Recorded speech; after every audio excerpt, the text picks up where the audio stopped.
کوشش کریں۔ اسلام میں سختی نہیں ہے، اور آپ کو رسول پاک صلی اللہ علیہ وسلم کو قرآن پاک میں مخاطب کر کے یہ کہا گیا اکثر کہ آپ کو نگران بنا کے نہیں بھیجا۔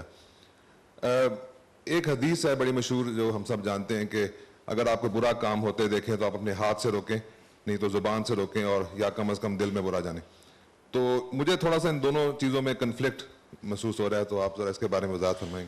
اس میں کوئی تصادم نہیں ہے، یہ انسان کے دائرہ اختیار کے بارے میں یہ بات بیان کی گئی ہے۔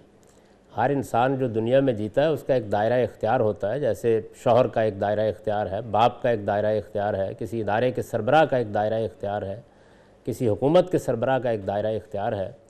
تو اس میں آدمی کو یہی کرنا چاہیے کہ اگر کوئی جرم ہو رہا ہے تو اس کو وہ ہاتھ سے روک دیں۔ حکمرانوں کا یہ کام نہیں ہے کہ ملاوٹ ہو رہی ہے تو وہ کہیں کہ بہت اچھی بات ہے، ہم اس پر باز کریں گے۔ کوئی آدمی قتل ہو رہا ہے اور وہ خیال کریں کہ اس پر انہیں نصیحت کرنی چاہیے۔ ایسا ہی معاملہ گھر کے نظم و نسق جس کے سپرد کیا اللہ تعالیٰ نے باپ کی حیثیت سے، شوہر کی حیثیت سے، اس کو کرنا چاہیے۔ ایسے ہی کسی ادارے کا سربراہ ہے تو اس کی بھی یہ ذمہ داری ہے کہ وہ اپنے اندر اس کا اہتمام کرے۔ تو یہ دائرہ اختیار سے متعلق ہے، یعنی ایسا نہیں ہے کہ آپ شوہر تو ایک بیوی کے ہیں لیکن آپ منکر کہیں اور دور کرنے چلے جائیں، حکمران آپ پاکستان کے ہیں اور حکم آپ ہندوستان میں نافذ کرنے چلے جائیں۔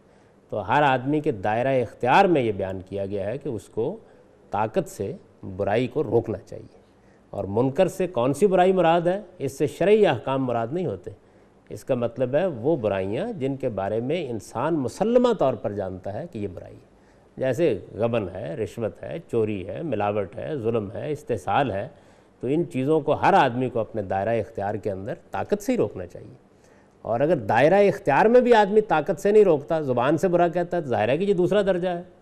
اور اگر دل سے برا ہونے کی نوبت آ گئی ہے، آپ کو اختیار بھی حاصل ہے، تو پھر اس کے بعد ٹھیک فرمایا حضور نے کہ پھر تو اس کا مطلب یہ ہے کہ اس کے آگے تو پھر رائی کے دانے کے برابر بھی ایمان باقی نہیں رہ جاتا۔ تو اس روایت کا کوئی تعلق عام لوگوں کے معاملات سے نہیں ہے، دائرہ اختیار سے۔ وہاں آپ کو حق حاصل ہے اور وہاں کوئی فساد بھی پیدا نہیں ہوتا۔